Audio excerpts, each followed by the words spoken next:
রাত পেরিয়ে ভোর, এখনো ফলাফল মেলেনি জাকসু নির্বাচনের। এই মুহূর্তে জাহাঙ্গীরনগর বিশ্ববিদ্যালয়ে আছেন সহকর্মী হাসান ওয়ালি, শফিকুজ্জামান রুবেল এবং মোজাফফর হোসেন জয়। সরাসরি প্রথমে যাচ্ছি হাসান ওয়ালির কাছে।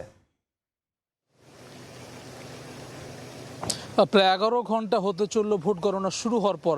এখন পর্যন্ত কিন্তু অর্ধেক হলের ভোট গণনাও কিন্তু শেষ করতে পারেনি বিশ্ববিদ্যালয়ের প্রশাসন। জাহাঙ্গীরনগর বিশ্ববিদ্যালয় গতকাল বিকেল 5টায় আনুষ্ঠানিকভাবে ভোট গ্রহণ শেষ হলেও একটি হলে আমরা দেখেছি 7:30টা পর্যন্ত ভোট গ্রহণ চলেছে কাজী নজরুল ইসলাম হলে। কিন্তু ভোট গণনা শুরু করতে রাত 10টা বাজে এবং যেহেতু ওএমআর মেশিনে এক ধরনের প্রশ্ন উঠে, যার ফলে কিন্তু সেটি বাদ দিয়ে একেবারে অ্যানালগ পদ্ধতিতে হাতে কিন্তু ভোট গণনা চলছে। 11 ঘন্টা পার হয়েছে। 21টি হলের মধ্যে 10টি হলে ভোট গণনা কার্যক্রম শেষ করতে পেরেছে নির্বাচন কমিশনে যারা দায়িত্ব পালন করছেন শিক্ষক কর্মকর্তারা। এর বাইরে এখন 11টি হল রয়েছে। তবে মেয়েদের বেশ কিছু হলের বেশ কিছু পদে কোনো ধরনের প্রতিদ্বন্দ্বিতা নেই, অর্থাৎ কোনো ধরনের প্রার্থী নেই, যার ফলে সেসব হলে দ্রুত সময়ের মধ্যে আসলে ভোট গণনা শেষ হবে, এমনটি কিন্তু আসলে আমরা জানতে পেরেছি। একই সঙ্গে গতকালকে নির্বাচন কমিশনের তরফ থেকে জানানো হয়েছিল যে অবস্থা, তাতে আজকে বিকেল পর্যন্ত গড়াবে আসলে ভোট গণনা কার্যক্রম শেষ করতে। তারা আজকে সকাল থেকে আরও বেশি লোকবল বৃদ্ধি, অভিজ্ঞ লোকবল আনার কথা কিন্তু জানিয়েছিলেন। এখন পর্যন্ত যেটি হল সংসদগুলোতে মূলত হল সংসদে যারা প্রার্থী ছিলেন তাদের ভোট গণনা করা হচ্ছে। এরপরে কিন্তু আবার কেন্দ্রীয় সংসদে যারা প্রার্থিতা করছে তাদের ভোটও কিন্তু আসলে গণনা করা হবে। প্রতিদ্বন্দ্বিতা করছেন জাহাঙ্গীরনগর বিশ্ববিদ্যালয়ের এই কেন্দ্রীয় ছাত্র সংসদ জাকসু নির্বাচনে গতকালকে 5টি ছাত্রদল সহ 5টি প্যানেল এই নির্বাচনকে বর্জন করেছে। অনেকে এটি আবারও নির্বাচনের দাবি জানিয়েছেন। এর মধ্য দিয়ে কিন্তু আসলে ভোট গণনা চলছে। গতকাল রাত পর্যন্ত কিছুটা উত্তপ্ত পরিস্থিতি ছিল, মিছিল, পাল্টা স্লোগান দেখা গেছে এই নির্বাচন কমিশনের কার্যালয়ের সামনের এই সড়ক জুড়ে। কিন্তু ভোর রাত থেকে কিন্তু এখন পর্যন্ত পরিস্থিতি শান্ত রয়েছে। এখানে কিন্তু বিপুল সংখ্যক আইন শৃঙ্খলা রক্ষাকারী বাহিনীর সদস্যরা রয়েছেন, শিক্ষকরা রয়েছেন। তারা আশা প্রকাশ করছেন স্বাভাবিক সময়ের মধ্যে দিয়েই আসলে তারা এই ভোট গণনা শেষ করতে পারবেন এবং একই সঙ্গে ফলাফল ঘোষণা করতে পারবেন। নির্বাচন কমিশনের ভবনে যেখানে ভোট গণনা চলছে সেখানে রয়েছেন আমার সহকর্মী শফিকুজ্জামান রুবেল, যাচ্ছি তার কাছে।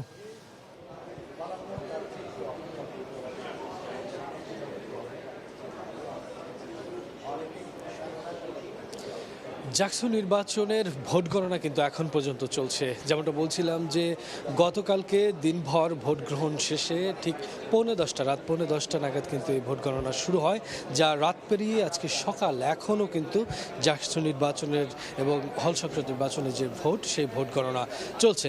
আপনার একটু জানিয়ে রাখি, এখন পর্যন্ত এই জাহাঙ্গীরনগর ইউনিভার্সিটির যে 21টি হলে ভোট গ্রহণ হয়েছে, 21টি হল এবং 21টি কেন্দ্র, প্রত্যেকটি হলে যেহেতু কেন্দ্র, সেই 21টি হলের মধ্যে এখন পর্যন্ত আমরা যেটা জানতে পেরেছি যে 10টি হলের ভোট গণনা শেষ হয়েছে।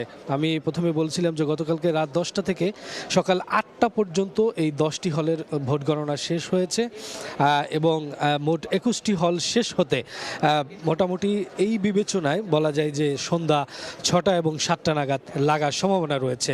এবং এরপরেই মূলত যে কেন্দ্রগুলো রয়েছে সেই কেন্দ্রের ভোট গণনা শুরু হবে।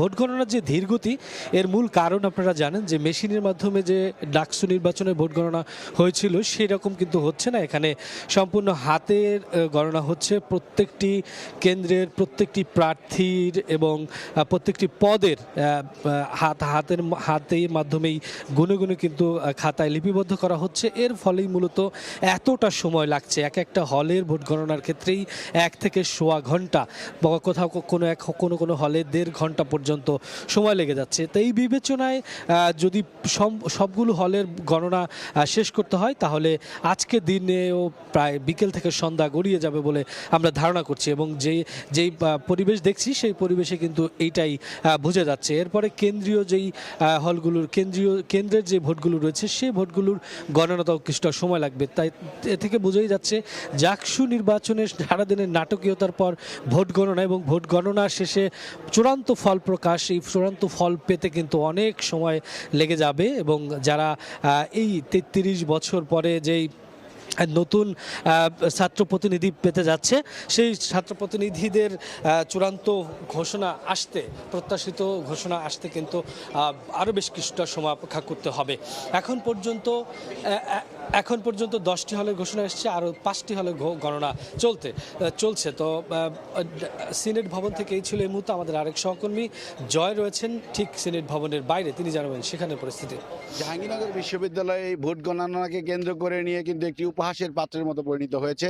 অনেকেই বলছেন যে এই মূলত 21টি কেন্দ্রে 500 করে 700 করে 800 করে ভোট রয়েছে, মোট ভোট পড়েছে প্রায় 8,000-এর মতো। এই 8,000 ভোট গুনতে কখনোই 5 থেকে 6 ঘন্টা কিংবা 10 ঘন্টা সময় লাগে না।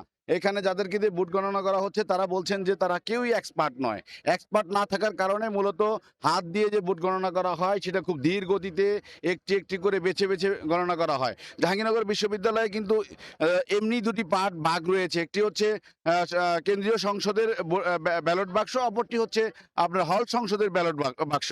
তো সুতরাং এমনিতে ভাগাভাগি হয়ে আছে। এর মধ্যে মাত্র 8,000 ভোট গুনতে এত সময় লাগার কোনো অবস্থায় কথা নয় বলে জানিয়েছেন বিশ্ববিদ্যালয়ে যারা আছেন তারা বলছেন যে মূলত যদি এক্সপার্ট লোকজন এখানে আনা হতো তাহলে হয়তো এই ভোটটি 2-3 ঘন্টার মধ্যে গণনা শেষ হয়ে যেত। যাই হোক, জাহাঙ্গীরনগর বিশ্ববিদ্যালয় কর্তৃপক্ষ বলছেন যে তারা চেষ্টা করছেন জাহাঙ্গীরনগর বিশ্ববিদ্যালয়ে এক্সপার্ট পার্সনদের দিয়ে ভোট গণনার জন্য, এবং এই অবস্থা হলে হয়তো বা 1-2 ঘন্টার মধ্যে ভোট গণনা সম্ভব করা হবে বলে জানিয়েছেন বিশেষজ্ঞরা। এই ছিল আমার কাছ থেকে জাহাঙ্গীরনগর বিশ্ববিদ্যালয় থেকে ভোট গণনা সংক্রান্ত সর্বশেষ তথ্য। জাকসু নির্বাচন নিয়ে সবশেষ তথ্য জানাচ্ছিলেন সহকর্মীরা।